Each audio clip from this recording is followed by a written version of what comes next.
ईश्वर का प्यार, अल्लाह वाहिगुरु राम का प्यार एक ऐसी शक्ति है, एक ऐसी दवाई है जो आत्मबल को कुछ ही क्षणों में बढ़ा देती है। और साइंस का भी मानना है कि जिनके अंदर आत्मबल होता है वो सफलता की सीढ़ियां चढ़ते चले जाते हैं। पर बाहरी दुनिया में एलोपैथी, आयुर्वेदा, नेचुरोपैथी और भी कोई पद्धति हो, किसी में भी आत्मबल को बढ़ाने वाला टॉनिक खरीदा नहीं जा सकता, बनाया नहीं जा सकता। आत्मबल हर इंसान के अंदर रहता है और उसको बढ़ाने के लिए सिवाय मेथड ऑफ मेडिटेशन के, सिवाय गुरु मंत्र के, सिवाय राम के नाम के कोई तरीका ही नहीं जिससे आत्मबल बढ़ जाए। जिसको यकीन नहीं आता कि ऐसा हो नहीं सकता कि आत्मबल राम नाम से बढ़ता है, तो ऐसे ऐसे डॉक्यूमेंट्स हैं। कैंसर के मरीज कैसे 4th स्टेज के कैंसर से लड़े और कैसे वो जिंदगी की बाजी जीत गए। एक हो चलो मानी बात, बाई चांस हो गया, पर अगर हजारों हो तो, और हो भी वही जो राम नाम का सुमरण करने वाले, तो फिर तो कोई संशय नहीं रहता, कोई शंका नहीं रहता। तो ये हकीकत है, आद काल से जब से गुरु पीर फकीर इस धरती पे आए, उन्होंने वो मेथड बताया जिससे आत्मबल बढ़ता है। और ज्यों ज्यों लोग उस मेथड, गुरु मंत्र, कलमा, नाम, अलग अलग शब्द हैं भाषा में, उसको करते गए, त्यों त्यों उनके अंदर की खुशियां बढ़ती चली गई। अभी 2-3 साल पहले जर्मन, ऑस्ट्रेलिया और भी कई कंट्रीज के साइंटिस्टों ने यह प्रूव किया कि माली का नाम लेने वालों में आत्मबल बहुत ज्यादा होता है। उन्होंने सेंसर वगैरह लगाए, चिप वगैरह लगाई और लगभग 2-2 हजार लोगों को अलग अलग रखा। एक वो जो नास्तिक, एक वो जो आस्तिक। तो उन्होंने देखा जो नास्तिक लोग थे, बात बात पे झगड़ा, बात बात पे सुसाइड तक पहुंच जाना, परेशानी, बीमारी में आत्मबल गिरा देना, चारपाई जल्दी पकड़ लेना, ये लक्षण पाए गए। और जो आस्तिक थे, ईश्वर मालिक को मानने वाले, उनमें देखा गया वो बात बात पे जल्दी से झगड़ते नहीं, सुसाइड का तो मतलब ही नहीं, बीमारी आती है तो भी डरते नहीं बल्कि उससे लड़ते हैं मालिक के नाम के साथ और बीमारी से जीत जाते हैं। तो उन्होंने और सर्च किया आखिर ऐसा क्या है। तो उन्होंने और ज्यादा कंप्यूटर लगाए, और ज्यादा चिप सेंसर लगाए। तो उन्होंने लिखा है साइंटिस्टों ने कि हमें पता चला कि जब ये प्रेयर करते हैं, जब ये भक्ति करते हैं, ब्रह्मांड से अदृश्य किरणें आती हैं और इनके माइंड में समा जाती हैं, जिससे इनको पावर मिलती है। पर ब्रह्मांड में कहां से आती हैं, कौन उन किरणों को भेजता है,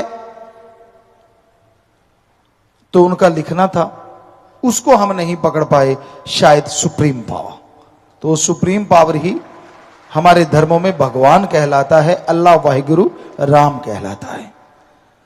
तो साइंटिस्ट भी मान गए। पर कई बार होता है लोग कुछ पढ़ लिख जाते हैं और अकड़ू मास्टर बन जाते हैं। चंद किताबें पढ़ ली, अहंकार आ गया कि मेरे जितना ज्ञान तो दुनिया में कोई जानता ही नहीं, मैं जितना पढ़ा लिखा हूं मैं ही एक इकलौता हूं, पहले भी दुनिया में कोई वैसा नहीं था, अब भी नहीं है।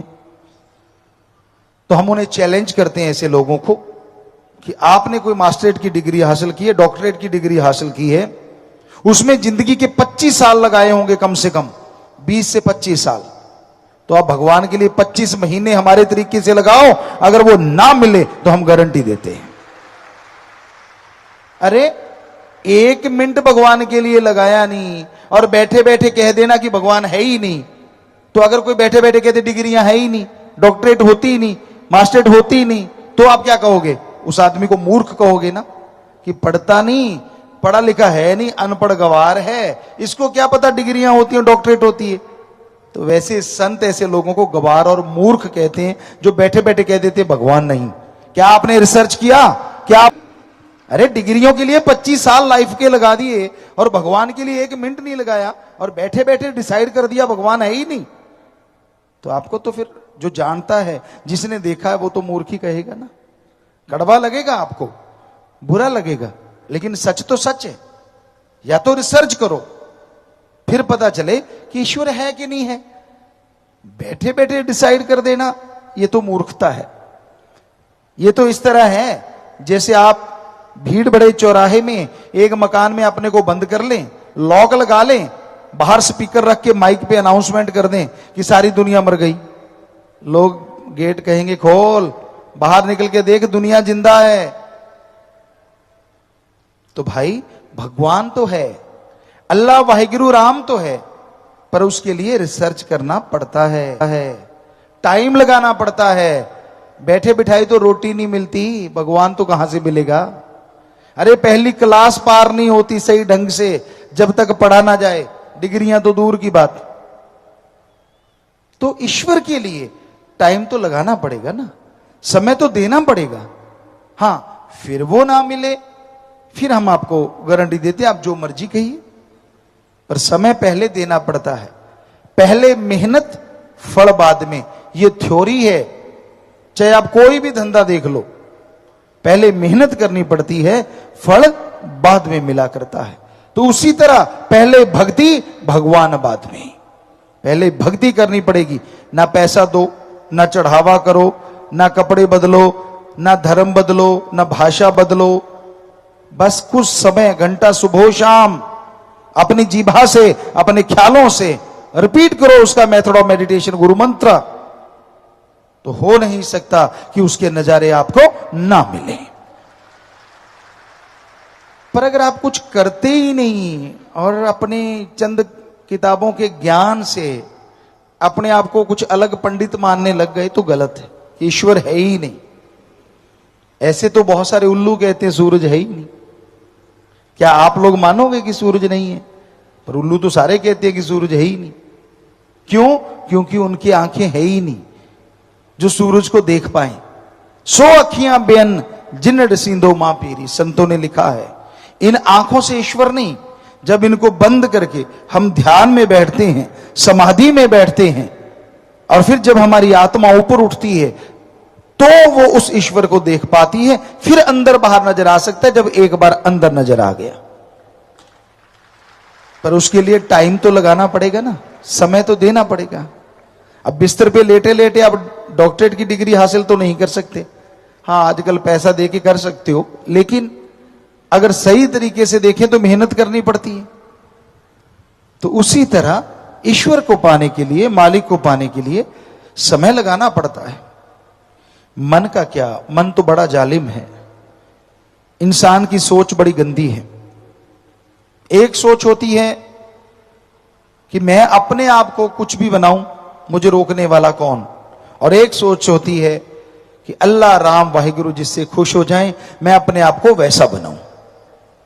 2 तरह की सोच कि स्वामी हैं लोग, भक्त लोग जो उसकी भक्ति करते हैं, जिन्हें उसके नजारे मिलते हैं, वो ईश्वर की मर्यादा से बाहर नहीं चलते। उनको होता है कि मैं अपने आप को वैसे बना के रखूं जैसा राम अल्लाह वाहिगुरु खुश रहें। वो कर्म करूं, बीमारों का इलाज करवाऊं, भूखे को खाना खिलाऊं, प्यासे को पानी पिलाऊं। उनके अंदर एक भावना होती है और उसके तहत वो कार्य करते रहते हैं। और एक होते हैं इगोइस्ट, अपना टाइप, कि मैंने वही करना है जो मुझे अच्छा लगे। मुझे कौन रोक सकता है? वाकई कोई नहीं रोक सकता। आप तो मर्जी के मालिक हैं। आप इंसान है, पशु तो है नहीं। लेकिन फिर आप इतने भी मर्जी के मालिक नहीं हैं कि जो सब कुछ चलाने वाला है उसको झुठला दें। क्योंकि कोई रिसर्च आप करते नहीं, कोई ध्यान में भी आप बैठते नहीं, तो बिना वजह झूठ मत बोलिए। या तो रिसर्च किया हो, रिजल्ट ना आए तो कहिए, और रिसर्च करते नहीं, रिजल्ट आए कहां से।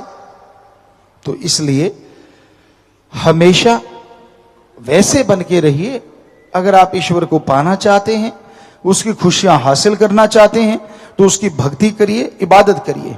वो राम सबके काय सवारता है, और वही अल्लाह वाहिगुरु सतगुरु राम ही एक ऐसा है जो निस्वार्थ सबको खुशी बख्शता है, सबको प्यार करता है। उसको किसी से कोई स्वार्थ नहीं होता, बल्कि वो सबकी स्वार्थ पूर्ति करता रहता है। ये हकीकत है, ये अजमाई हुई बातें करोड़ों लोगों की। कई बार लोग बुरे कर्म करते हैं, बुरी चीजें करते हैं, गलत रास्तों पे चलते हैं, तो गुजारिश, जो राम नाम से जुड़ जाए उसे गलत रास्ते पे चलना नहीं चाहिए। कोई सेवादार बन जाए, अगर वो चलता है तो इस जन्म में ऐसी नरक भोगता है जो कहने सुनने से परे। इस यानी तरह तरह के रोग, तरह तरह की बीमारियां, तरह तरह की टेंशनें जो आम इंसान को रहती है, फिर उसी को भी उससे कई गुना बढ़ के आ जाती हैं। एक जानकार डॉक्टर है, अगर वो पॉइजन अपने आप को लगाता है तो बहुत बड़ा गुनाहगार है। वैसे कोई भी ऐसा जहर लेता है वो आत्मघाती महापापी, लेकिन एक अनजान आदमी अनजाने में कोई चीज खा बैठता है, और एक जानकार आदमी जानबूझ के ऐसा करता है, दोनों में जमीन आसमान का फर्क है। तो इस सत्संगी को तो पता होता है कि ये गलत कार्य है, ये नहीं करना चाहिए। सेवा में भी पैर रखता है, ड्यूटी में भी दिखाता है कि मैं बहुत बड़ा हूं, भक्त बहुत बड़ा हूं, और करता है बुरे कर्म, तो ऐसे आदमी की जिंदगी नरक से बदतर हो जाती है। ऐसा कर्म मत किया करो। या फिर राम नाम से दिखावा मत किया करो, राम नाम से दिखावा मत किया करो। राम नाम का दिखावा भी करते हो और बुरे कर्म भी करते हो। आप तो क्या, फिर कुलों तक रास्ता जाती है वो चीज। कोई सुखी नहीं रहता घर में, और आप दोष देते रहते हो दूसरों को, उसकी वजह से, उसकी वजह से, उसकी वजह से, और खुद की वजह ध्यान में नहीं रहती। दिए तले अंधेरा, खुद का पता ही नहीं कि मैं क्या क्या करता फिरता हूं, क्योंकि किसी को पता ही नहीं, वो तो चुपके चुपके करता है। पर एक है जिसको सब पता है, जो सब जानता है, उसको तो पता है ना आप कैसे कैसे कर्म करते फिरते हैं। और फिर जब भोगने की बारी आएगी, फिर चिल्लाना मत। इसलिए बुरे कर्म करने छोड़ दो। जो रास्ता आपने अपनाया है, उस रास्ते के अकॉर्डिंग जो आपका फर्ज बनता है, उस फर्ज को अदा करो, कर्तव्य का निर्वाह करो, तो आप खुशियां हासिल कर सकते हैं। घर गृहस्थ में रहते हो तो जरूरी है घर से सेवा, अपने माँ बाप का आदर सत्कार करो, भाई बहन परिवार का सत्कार करो, इज्जत करो, बाल बच्चों के लिए समय निकालो। आप रोबोट नहीं है, आप इंसान हैं। आपका कर्तव्य है, अगर बच्चे पैदा किए तो उनके लिए टाइम भी देना, 1 घंटा या 2 घंटे कम से कम। आप समय खुद नहीं देते, और जब वो बिगड़ जाते हैं तो दोष बच्चों को देते हैं। तो घर से शुरुआत कीजिए, और उसके बाद समाज में जाइए, समाज का भला कीजिए। ये ना हो दिए तले अंधेरा, घर में बर्बादी हो रही हो और आप बाहर दिखावा करते फिर रहे हो। तो इसलिए जरूरी है घर गृहस्थ में रहते हुए कर्तव्य का निर्वाह करें। जिस रिश्ते के प्रति जो फर्ज बनता है, जो कर्तव्य बनता है, उसका निर्वाह कीजिए। और अगर आप त्यागी तपस्वी हैं तो जिसके लिए त्याग किया है उसके अकॉर्डिंग चलिए। उसमें पाखंड, दिखावे या ढोंग में मत पड़िए, या गलत कार्य मत कीजिए। ये ना हो कि आपको जो रास्ता दिखाया गया और जो रहन सहन बताया गया उसके उल्ट चलते हैं, अपने मन की करते हैं, तो कहां से खुशियां ढूंढते हैं आप। कोई भी घर गृहस्थ में रहे, चाहे त्यागी हो, उसके लिए जो भी जिंदगी के असूल हैं उसका निर्वाह करना ही सच्ची भक्ति होती है। जो उसके उल्ट चलता है वो अपने पांव पे कुल्हाड़ी खुद मारता रहता है। तो इसलिए हमेशा नियम बने हैं इंसान के लिए, कर्तव्य निर्वाह करने का तरीका बना है, उसके अनुसार चलते जाइए तो मालिक की कृपा दृष्टि होगी। जिंदगी में खुशियां हासिल करेंगे, टेंशन फ्री रहेंगे, और मालिक की दया में रहमत हमेशा बरसती रहेगी। आत्मविश्वास बढ़ेगा, आत्म बल बढ़ेगा, जिसके सहारे अंदर बाहर तरक्की हासिल आप करते जाएंगे। कोई मालिक को पैसा देने की जरूरत नहीं, कोई दिखावा करने की जरूरत नहीं, कोई चढ़ावा देने की जरूरत नहीं। जरूरत है अपने विचारों को शोधने की, जरूरत है अपने विचारों में एकाग्रता लाने की, जरूरत है अंदर के आत्मविश्वास को पाने की। और जब आत्म बल मिल जाएगा, हारी हुई बाजी आप जीत सकते हैं। तो फकीर का काम, गुरु का काम बताना, माना ना माना मर्जी। बहुत से लोग हैं जो मानते हैं, बहुत से लोग हैं जो नहीं मानते। मर्जी के मालिक हर कोई इंसान है, पर जो मान लेते हैं, फकीर अपने लिए तो कहता नहीं कि मेरे पांव दबा, मेरे हाथ दबा, मुझे पैसे दे, ऐसा तो कभी नहीं कहता। वो तो कहता है सच्चा फकीर कि ये कर्म कर, वो कर्म कर और ये ना कर, ताकि तेरी जिंदगी में दुख ना आए और सुखों से सुख माला माल हो जाए। जो सुन के मान लेता है उसके खुशियां आती, और जो नहीं मानता वो अपनी बर्बादी का कारण खुद बनता रहता है। इसलिए अमल किया करो, दिखावा कम, पाखंड कम, अमल ज्यादा करोगे तो खुशियां हासिल होंगी। पर अगर दिखावे में खोए हो, किसी ने कह दिया आप तो इससे ऐसे लगते, वो वैसे लगते, तो उसी में फूल के कुप्पा रहते हो और उसी के अकॉर्डिंग चलते हो, तो आप फिर तो सतगुरु की तो रही नहीं ना, अल्लाह वाहिगुरु राम की। तो सिर्फ दिखावा दिखावा है, तो दिखावा मत कीजिए, चलिए उसके अकॉर्डिंग, चलिए उसके अनुसार। जीवन में अपना लीजिए दया रहम, अपना लीजिए भक्ति इबादत, अपना लीजिए परहित परमार्थ, अपना लीजिए सही समय पे सही काम करना, कर्तव्य का निर्वाह करना और रिश्तों के प्रति वफादारी निभाना। तो यकीनन आपकी जिंदगी में खुशियां जरूर आएंगी और खुशियों से आप माला माल हो जाएंगे। सतगुरु अल्लाह वाहिगुरु राम सच्चे मन से, सच्ची आत्मा से, यानी दृढ़ यकीन से कोई उसे याद करता है तो वो रहमो करम का मालिक आके इंसान के सारे दुख हर लेता है, गम चिंता परेशानियों से मोक्ष मुक्ति दिला देता है। जिसकी भावना शुद्ध होती है, जिसके विचार शुद्ध होते हैं, वो परम पिता परमात्मा की कृपा दृष्टि के काबिल बन जाया करते हैं। भगवान यह नहीं देखता आप अमीर हैं या गरीब हैं, भगवान यह नहीं देखता आपकी कौन सी जात है, वह सिर्फ यही देखता है कि आपके दिलो दिमाग में परम पिता परमात्मा के लिए कैसी तड़प है, कैसी लगन है, कैसी श्रद्धा है। जैसी जिसके अंदर श्रद्धा होती है वैसे ही उसको दर्श दीदार हुआ करते हैं। जैसा सुमरन के द्वारा शरीर को बना लिया जाता है, वैसा ही इंसान के अंदर और बाहर चरित्र होता है, वैसा ही भगवान की कृपा दृष्टि होती है। मालिक परमपिता परमात्मा किसी पैसे का, किसी दिखावे का भूखा नहीं होता। उसे हासिल करने के लिए जंगल पहाड़ उजाड़ों में जाना जरूरी नहीं होता। आप अपने घर परिवार में रहते हुए सच्ची भावना से, दृढ़ यकीन से अगर उसे याद करते हैं तो वो आपके पास दौड़ा चला आता है। और दृढ़ यकीन इतना होना चाहिए कि कोई भी उसे हिला ना पाए। पुराने समय में और आज भी कहीं कहीं औरतें मर्द ऐसे हुआ करते थे, पति वर्ता या पत्नी वर्ता कहना जायज होगा, तो उनके लिए अपने पति या पत्नी के अलावा दूसरा माँ बाप का, बहन भाई, बेटे बेटी का ही रिश्ता रहता था और कोई रिश्ते की कोई जगह ही नहीं होती थी। तो ऐसे लोग जद सत के पक्के होते थे।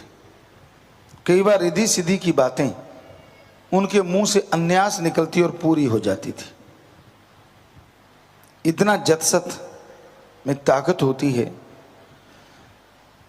इसी तरह अगर कोई भगवान अल्लाह वाहिगुरु राम के लिए दृढ़ यकीन बना ले कि मेरा सतगुरु मेरा मौला मेरे लिए सब कुछ, बाकी कुछ नहीं, और उसके वचनों पे अमल करे, जो यकीनन उसका जीवन बदल जाए, उसकी जिंदगी पतझड़ से बहारों में चली जाए। दृढ़ यकीन जरूरी है। आप सेवा करते हैं, सतगुरु अल्लाह से बेइंतहा मोहब्बत करते हैं, आप ये मत सोचिए कि आपसे जलने वाले नहीं।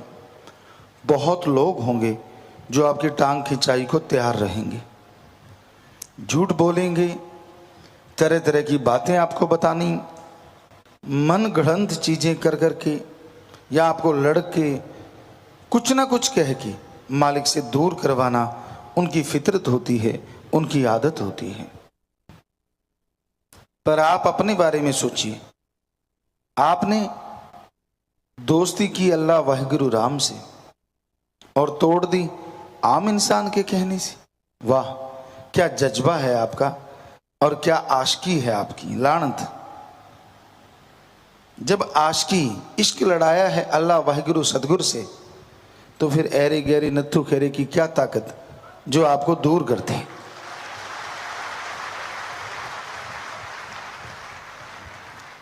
कानों के कच्चे मत बनो। हम कई बार एक कहावत कहते हैं, लाई लग ना होवे करवाड़ा ते चंद्रा गमांड ना होवे। ये पंजाबी में एक कहावत है जो बिल्कुल सही है। लाई लग, किसी के कहने पे चलने वाला, ऐसे बहुत से लोग हुआ करते, आज भी हैं। बीबी घर में है, खुद बाहर से आया,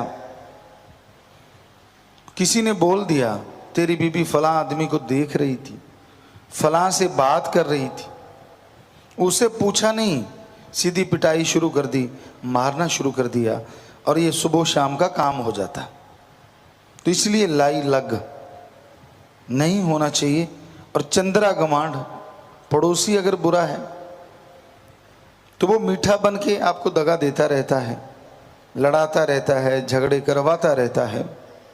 तो उसी तरह जो सतगुरु से प्यार करते हैं, मालिक के इश्क में पागल हैं, बहादुरी की है, उन्हें तगमा मालिक देता है, लेकिन किसी ऐरे गहरे की बात सुन के अपने आप को मालिक की निगाह में गिराओ मत।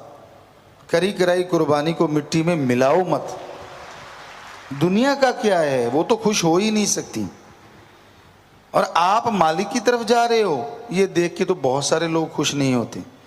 यार इसको कैसे गिराएं, इसको कैसे पीछे हटाएं, ये तो आगे ही बढ़ता जा रहा है।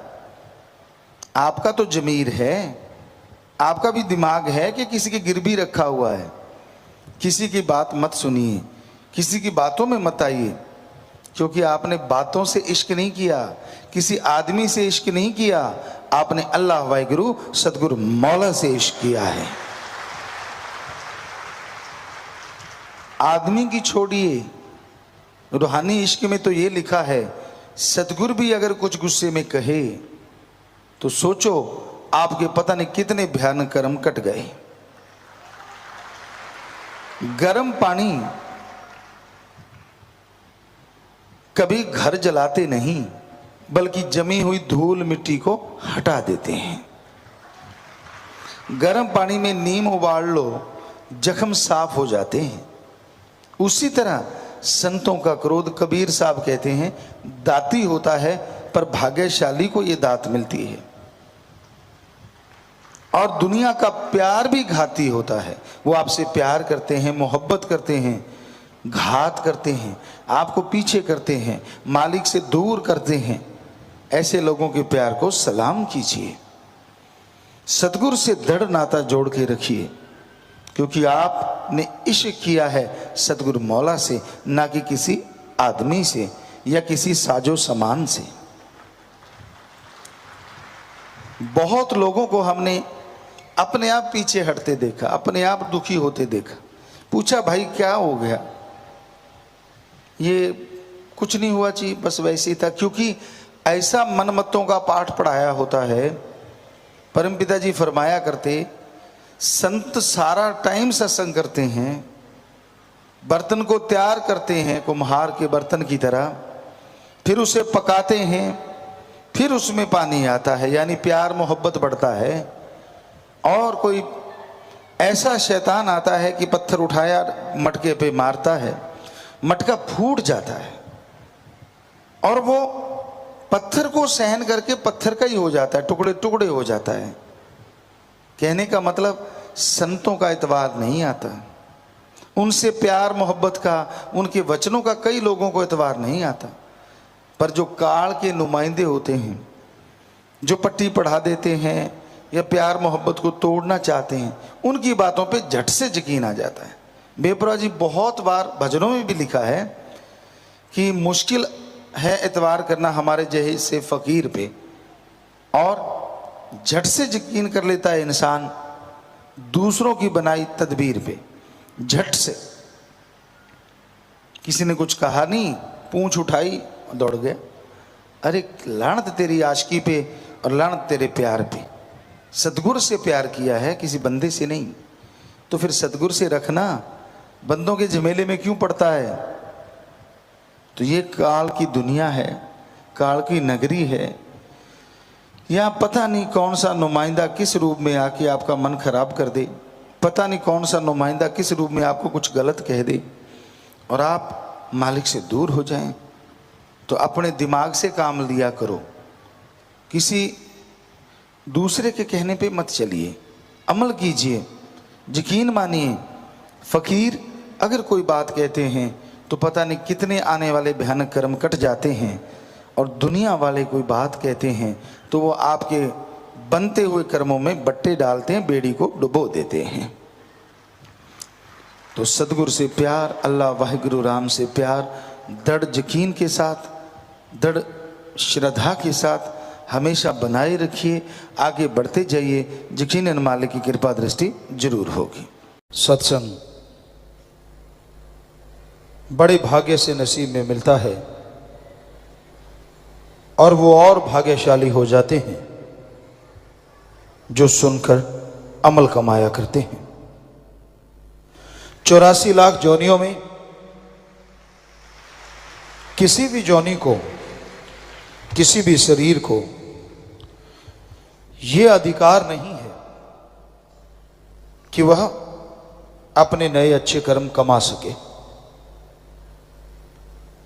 धर्मों में जो लिखा है कि आदमी की किस्मत में जो लिखा है वो मिलता है, सिर्फ इंसान को छोड़ के बाकी शरीरों के लिए ये सही है। वो वही करते हैं जो काल महाकाल उनसे करवाता है। पर सबसे दुखद बात यह है, वो कर्म कर सकते हैं, कर्म उठा नहीं सकते। या दूसरे शब्दों में, काल ने खेल ही ऐसा रचा, महाकाल ने, कि बाकी शरीर जितने भी हैं वो कर्म करते रहते और वो भी बुरे, लेकिन उनके अंदर इतनी ताकत नहीं होती कि वो अपने बुरे कर्मों का फल उठा सके। और काल ने जानबूझ के ऐसा किया ताकि सारे कर्मों का बोझ जब मनुष्य शरीर मिले उस पर डाल दिया जाए। क्यों? क्योंकि मनुष्य शरीर ही एक ऐसा शरीर है जो उस अल्लाह, राम, ईश्वर वाहिगुरु गॉड को पा सकता है, आवागमन से मोक्ष मुक्ति हासिल कर सकता है।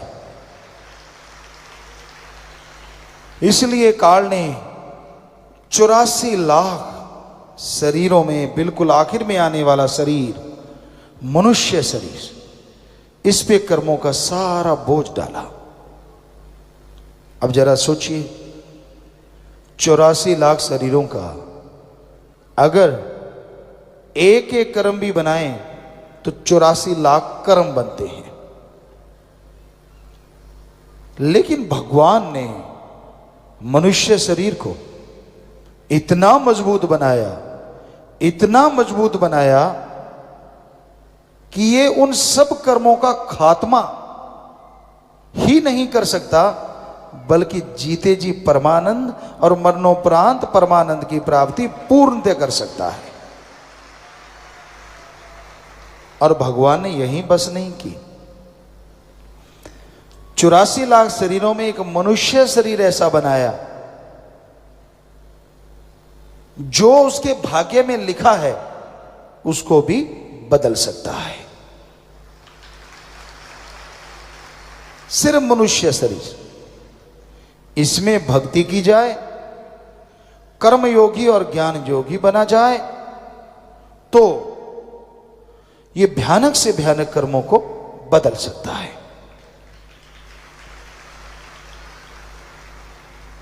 तो आपके लिए ये सही नहीं है कि जो लिखा है वो ही मिलेगा। जो लिखा है वो तो मिलेगा, पर अगर आप चाहें तो अपनी तरफ से ओम हरि अल्लाह राम को खुश करके और भी बहुत कुछ लिखवा सकते हैं, अपने भाग्य को बदलवा सकते हैं। पर अगर आप हाथ पे हाथ धर के बैठे रहते हैं तो कहां से कुछ मिलेगा। आप सो रहे हैं, काम धंधा करना नहीं चाहते, सोए सोए अगर आप प्रार्थना करें कि भगवान मेरे कर्म बना दे, मुझ पे रहमत कर दे, तो भगवान करेगा, लेकिन आपको 4 खुराटे और दे देगा, क्योंकि आप तो नींद में हो और तो नींद ही मिलेगी ना। हाँ, पढ़ने वाले बच्चे ध्यान से सुनिए, कॉलेज में स्कूल में आप पढ़ते हैं या कोई डिग्री ले रहे हैं, इंजीनियरिंग कर रहे हैं, आप लगन से पढ़ो, दिल लगा के पढ़ो। अगर आपके पढ़ने से 70% नंबर आ रहे हैं और आप भगवान की भक्ति भी करते हैं तो भगवान 70 की जगह 90% भी कर सकता है। यह पॉसिबिलिटी है।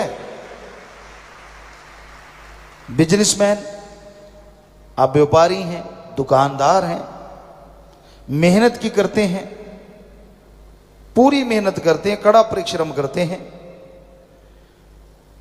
तो आप 15% चलो मान लो लेते हैं। कलयुग में बड़ा मुश्किल है, लोग तो 200% ले रहे हैं, पर चलो अगर आप सच्चे हैं 15% ले रहे हैं, 10-15% और पूरी मेहनत करते हैं, कड़ा परिश्रम करते हैं, तो यहां एक ग्राहक नहीं आना था, वहां भगवान 100 ग्राहक भी भेज सकता है। यह पॉसिबिलिटी है। इस तरह से आपकी कमाई भी बढ़ सकती है और बेईमानी भी नहीं करनी। जिम्मेदार है, आप मेहनत करते हैं, खेतों में हल जोत रहे हैं, पानी लगा रहे हैं, बीज बो रहे हैं, अगर उस समय साथ साथ भगवान मालिक का नाम ले रहे हैं, दृढ़ यकीन के साथ, दृढ़ता के साथ, तो वो बीज जो धरती में जाएगा, फले फूलेगा। और जैसे गेहूं का उदाहरण दें आपको, कि दूसरों के उसी बीज में अगर गेहूं की बल्ली जो छल्ली होती है उसमें 70 दाने हैं और आपने मेहनत की, आपके भी 70 हैं, तो भगवान उस गेहूं की बल्ली छल्ली में 100 दाने भी कर सकता है। यह कृपा हो सकती है। तो कृपा ऐसे होती है कि आप सुमरण करें और मेहनत करें। कोई भी नौकरी पेशा है, आप पूरी लगन से, पूरी मेहनत से काम करते हैं, गपशप की बजाय आप जितना काम मिलता है उसे कायदे से कर देते हैं, तो भगवान का सुमरण करते रहते हैं, नेक कर्म करते हैं, तो तरक्की 2 साल में मिलती है, हो सकता है भगवान आपको 1 साल या 6 महीने में तरक्की दे दे, ये पॉसिबिलिटी है। तो ऐसे काम करता है भगवान का नाम। जादू टोना या पाखंडवाद या ढोंग ढकोसले से ईश्वर किसी को कुछ देता नहीं। देवी देवता जो होते हैं वो कभी किसी को डराते नहीं, कभी किसी का बुरा काम करते नहीं। देवी देवता हमेशा अच्छा कर्म करते हैं। उनकी ड्यूटी होती है कि वो आपको संभालें। जैसे स्कूल होता है, उसका हेड कौन? प्रिंसिपल। आगे बच्चों को पढ़ाने के लिए कौन? टीचर। फिर जो उन टीचरों के लिए खाना पानी या कुछ ऐसा, वो कौन? चतुर्थ श्रेणी के कर्मचारी। तो वो इस तरह हेड तो एक हुआ कि वो प्रिंसिपल है, हेडमास्टर है, वो एक छोटे से स्कूल को संभालता है। तो कितने उसके नीचे नौकर होते हैं? पूरी सृष्टि नहीं, आप तो एक त्रिलोकी में रह रहे हैं, ऐसी सैकड़ों त्रिलोकियां हैं, ऊपर एक और जहान है। तो इस त्रिलोकियों को संभालने के लिए भगवान ने देवता बनाए हैं। कोई हवा का ख्याल रखता है, कोई आपकी बॉडी में, सब देवी देवता हैं, वो पूरी संभाल रखते हैं। लेकिन देवी देवता किसी का कभी कुछ बिगाड़ा नहीं करते और ना वो नाराज होते हैं। अब टीचर किसी से नाराज कैसे हो जाएगा बताओ? क्यों होगा नाराज? उसका काम है पढ़ाई करना। आप नहीं पढ़ते तो चाहे नाराज हो जाए, वरना टीचर का काम तो पढ़ाना है ना, वो तो पढ़ाता ही रहेगा। ये तो हो नहीं सकता कि एक बच्चे से नाराज होगा पूरी क्लास को नहीं पढ़ाएगा, उसका तो काम है। तो टीचर चाहे पढ़ाए ना पढ़ाए, कुछ कहा नहीं जा सकता। लेकिन देवी देवता के ऊपर भगवान है, उसकी ड्यूटियां लगी हुई हैं। काल महाकाल ने ड्यूटियां लगाई, भगवान ने लगाई, तो उनको वो सारे कार्य करने ही होते हैं। जो आदमी का बुरा करता है वो राक्षस शैतान होता है, देवी देवता नहीं होता। आप बिना वजह ही घबरा जाते हैं। मेरे पे तो शनि टेढ़ी आंख रखता है। शनि को और कोई काम नहीं जो तेरे पे टेढ़ी आंख रखेगा, उसके अलग से काम है। नहीं, मेरे से बृहस्पति गुस्से है, क्यों तूने पकौड़े नहीं खिलाए उसको? क्या वो पकौड़े खाने आता है किसी के घर? तो ये सब बकवास है, सब झूठ है, ऐसा कभी कुछ नहीं होता। देवी देवता खुश थे और आप पे खुश रहेंगे, क्योंकि उनकी ड्यूटी है, वो ड्यूटी कर रहे हैं।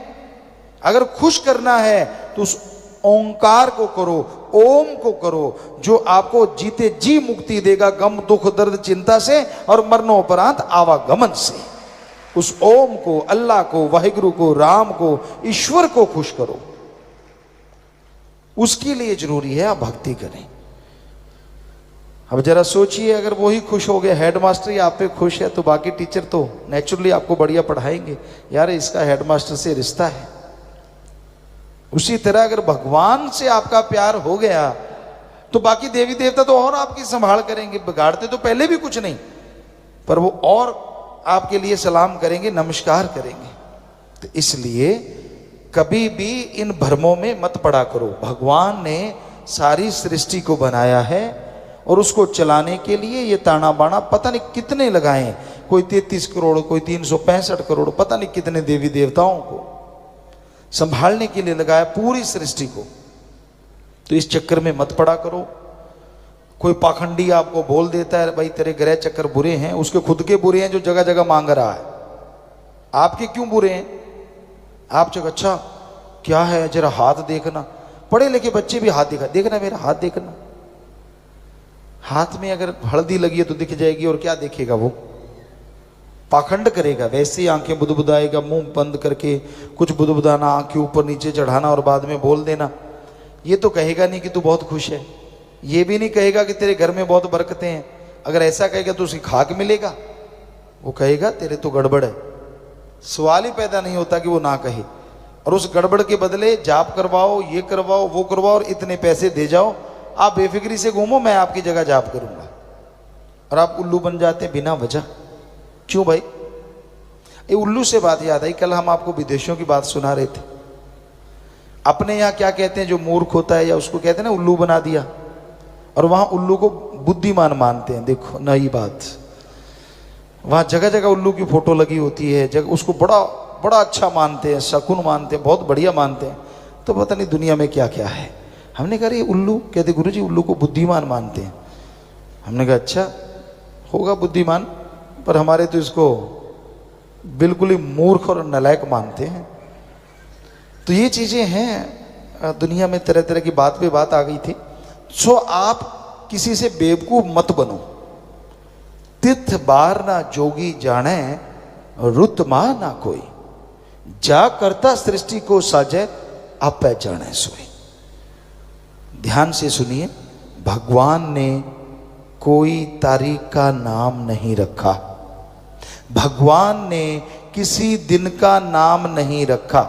हमने वेद पढ़े, पवित्र वेद, गीता, रामायण, महाभारत, सभी पवित्र ग्रंथ, पवित्र गुरबाणी सिख धर्म की, पवित्र बाइबल, पवित्र कुरान शरीफ, कुरान मजीद, पवित्र धर्मों के सब ग्रंथ पढ़े, सूफी संतों की वाणी, कबीर जी, शेख फरीद, नामदेव, धन्ना भक्त। कहीं नहीं लिखा कि भगवान ने दिनों का नाम रखा है या तारीख का नाम रखा है। जब उसने नाम रखा ही नहीं, ये तो आदमी के रखे हुए हैं सिर्फ पहचान के लिए, ताकि पहचान रहे भी आज ये दिन है, आज ये दिन है। वरना क्या पता लगता दिन गुजर गया, कौन सा दिन, कौन सी तारीख, क्या पता लगता। आप जन्मदिन कैसे मनाते?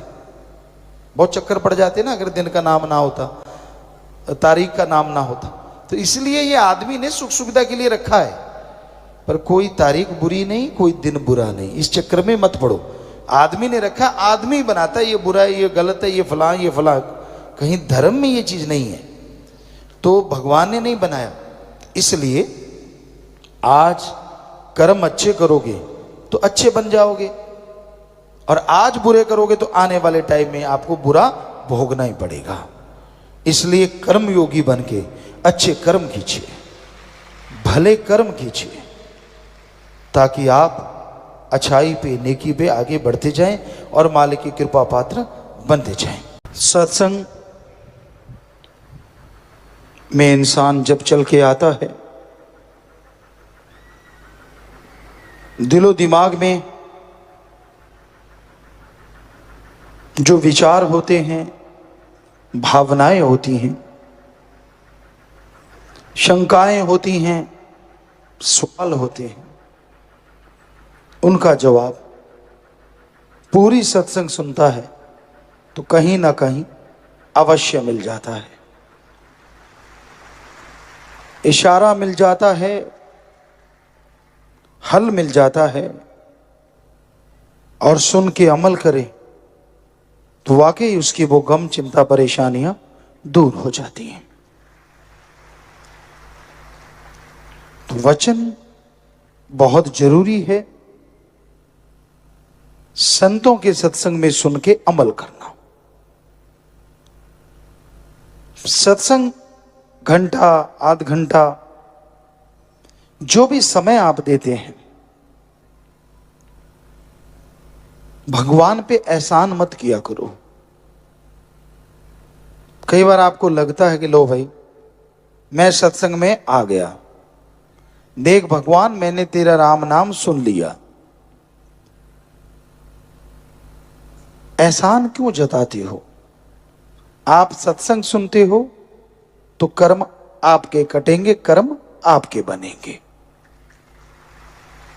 तो इसमें एहसान जताने की तो कोई बात ही नहीं, बल्कि होना यह चाहिए कि हे मालिक मैं तेरा शुक्राना करता हूं कि तूने कृपा की, तभी मैं सत्संग में चल के आ गया।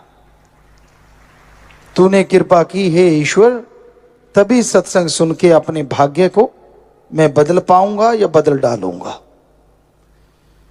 तो उस मालिक का, वाहिगुरु का, राम का, ईश्वर का शुक्राना करना चाहिए, ना कि कोई एहसान जताना चाहिए। इंसान कैसे कर्म करता है ये तो इंसान जानता है, उसके अलावा भगवान जानता है। इंसान कर्म करता है, उसका फल चाहिए, हर किसी को चाहिए, लेकिन ईश्वर जिस हाल में रखता है भक्तजन उसी हाल में रहते हैं। पता नहीं वो जिस हाल में रखे उसके बदले में क्या दे डाले, कुछ कहा नहीं जा सकता उस राम का, ईश्वर का, प्रभु परमात्मा का। बस नेगेटिव ना सोचा करो। आदमी का दिमाग, आदमी की विल पावर, आत्मबल आदमी को बहुत कुछ दिलाता,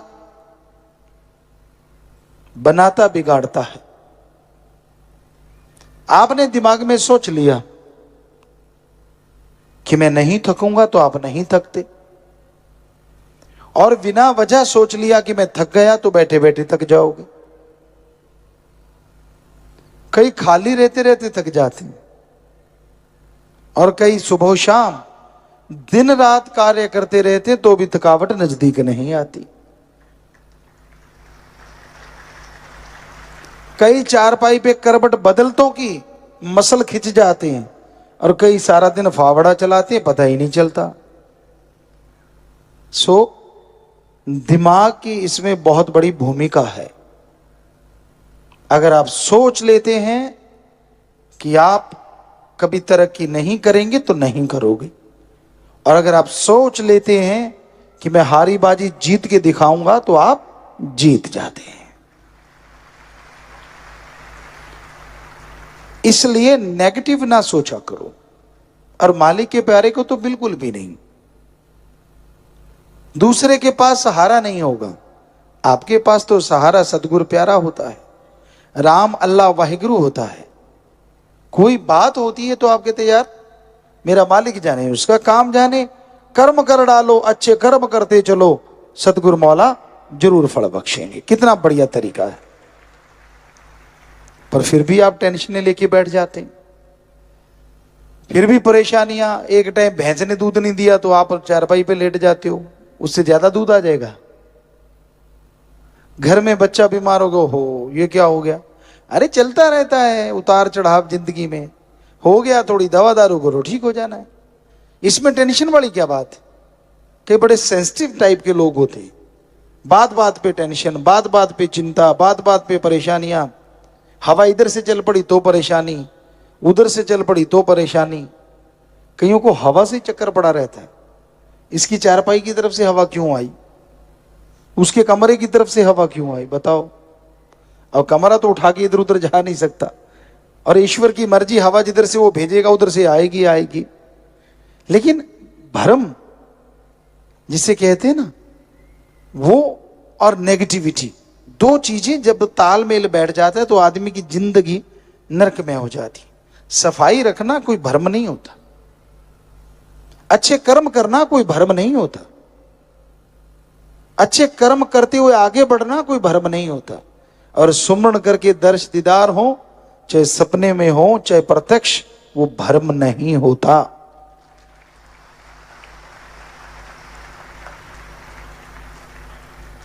इसलिए टेंशन ना लिया करो, कोई कुछ कह दे नेगेटिविटी को पकड़ा ना करो। कई अच्छे भले बंदे को बीमार कर देते हैं, तू तो यार ऐसा दिखता है। हमने ज्यादातर गांवों में देखा है, माता बहनें, अब तो पता नहीं थोड़ा चेंज हो गया हो, पर लगता नहीं चेंज हुआ होगा। माता बहनें किसी बीमार का पता लेने जाएंगी और बंदे को देख के कहेंगे तू आगे से पीला हो गया, लाल हो चाहे तो भी पीला हो जाता है बेचारा। और आदमी जाएंगे चाहे अनपढ़ी क्यों ना हो, हमने अपने कानों से सुना है, आंखों से देखा है, यार कल से तो तू ठीक लग रहा है, तेरी सेहत तो बहुत अच्छी लग रही है, चाहे पीली सेहत क्यों ना हुई पड़ी हो फिर भी लाली आ जाती। तो माता बहनों, पता लेने का मतलब ये नहीं है कि किसी को मार दो। आप किसी का पता लेने जाते हो बीमार का, कभी भी गलत ना कहो, चाहे वो बिल्कुल आपको लगा कि कमजोर हो गया, फिर भी कहो कि नहीं कल से तो तू अच्छा लग रहा है। आपके ये दो शब्द उसको जिंदगी जीने की इच्छा पैदा कर देंगे और हो सकता है वो बीमारी से लड़के जीत जाए। हर किसी को यही चाहिए, कभी नेगेटिव ना सोचो, पर कहीं होते ही नेगेटिव है। मैं तो उठा नहीं जाना, मैं नहीं खड़ा हो सकता, मैं खा नहीं सकता, मैं चल नहीं सकता, और सब कुछ कर रहे होते हैं फिर भी नहीं। तो ये नेगेटिविटी मत पालो, मेरे से ये नहीं होगा, मेरे से वो नहीं होगा, बल्कि लड़ो उन चीजों से जो लगता है कि आपकी जिंदगी में आपको पीछे ले जा रही हैं। लड़ो अपने मन से जो आपको गलत विचार देता है, लड़ो उन बुराइयों से जो आपके ऊपर हावी होना चाहती हैं, लड़िए उन गलत ख्यालों से जो आपको कहीं का नहीं छोड़ना चाहती, और जीत जाइए जिंदगी की बाजी। जाना है इस दुनिया से सबने, लेकिन कई आते हैं जिंदगी का दिया बुझा के चले जाते हैं, और कई आते हैं दूसरों के लिए मशाल का काम पूरी जिंदगी करके जाते हैं, और आने वाले समय में दुनिया उनकी मशाल के साए तले चलती हुई रास्ता नापती रहती है। आप मानो ना मानो, आप चाहो ना चाहो, जन्म भी होता है और मरण भी होता है, ये तो होके रहना होता है। आपकी इच्छा से कुछ होने वाला नहीं, आपके टालने से कुछ टलने वाला नहीं। इसलिए जो समय आपको मिला है उसमें अच्छे कर्म करो, अच्छे कर्म करते हुए हिम्मत से आगे बढ़ो, और नेकी भलाई करते हुए अल्लाह वाहिगुरु राम सतगुरु मौला के गुण गाते हुए खुशियां हासिल करो। हर समय आदमी की मन इच्छा पूरी नहीं होती। परम पिताजी वचन फरमाया करते, सोचा कदे बंदे दियां हुंदियां नहीं पूरियां, सोचता है बहुत पर रहंदियां अधूरियां। बहुत ज्यादा सोच लेता है इसलिए अधूरी रह जाती, और फिर मन अंदर से मरोड़ा देता है, होगी तेरी इच्छा पूरी, कुछ नहीं हुआ, सतगुरु कुछ नहीं करता। पर जो 100 इच्छाएं पूरी पहले हुई हैं उनको साफ कर देता है। जैसे बच्चे पहले फट्टी लिखा करते थे, आजकल के बच्चों को तो पता ही नहीं। कलम होती थी, दवात होती थी, क्या गाचनी दोमट माटी लगा के वाइट कलर करते, फिर पेंसिल से लाइनें मारते, फिर शाही से लिखते, और जैसे टीचर कहता ओके मारा पानी, सारी फट्टी साफ। तो मन ओके कहने नहीं देता, पहले फट्टी साफ कर देता है। राम अल्लाह वाहिगुरु सतगुरु मौला ने पता नहीं क्या क्या बख्शना होता है, पर अहंकार, खुदी, बेवजह मान बढ़ाई की बातें इंसान को बहुत पीछे ले जाती हैं। इसलिए दीनता नम्रता का पल्ला कभी ना छोड़ो, राम का नाम जपते रहो और सबका भला मांगो। नेगेटिविटी से नाता तोड़ के रखो। क्यों नहीं होता आपसे अच्छा कर्म? आपसे पहले भी लोगों ने किया है, वो भी मां के पेट से जन्मे हैं और आप भी मां के पेट से जन्मे हो। ये तो नहीं कि वो पहले आसमान से टपके थे, ऐसा तो कुछ नहीं। तो अगर वो कर्म कर सकते हैं, अगर वो आगे निकल सकते हैं अच्छाई में, नेकी में, तो आप क्यों नहीं आगे बढ़ सकते? जरूर बढ़ सकते हैं। बस मन से लड़िए, विल पावर अप कीजिए, सुमरन सेवा कीजिए और सबका भला मांगिए। ऐसा करते हुए जैसे जैसे आगे बढ़ोगे मालिक झोलियां भरेंगे। जब आदमी सेल्फिश हो जाता है, जब खुदगर्जी का शिकार हो जाता है, ना खुद को खुशियां ना परिवार को खुशियां। इसलिए सबका भला मांगो, सबका भला करो और मालिक से, मालिक की भक्ति मांगो, मालिक से बंदों को जोड़ो। तोड़ोगे तो आपकी पीढ़ियां रुड़ सकती हैं, आपकी जो कुलें हैं बर्बाद हो सकती हैं। इसलिए जोड़ने की कोशिश करो। और साथ संगत बहुत जोड़ती है। नशेड़ियों को राम से जोड़ते हैं, बुरे कर्म करने वालों को राम नाम से जोड़ते हैं, और वो राम नाम लेके बुराइयां छोड़ देते हैं। उनका भला तो हुआ ही हुआ, जिनके कहने से बुराइयां छोड़ी उनके घरों में भी मालिक बरकतों के ढेर लगा देते हैं।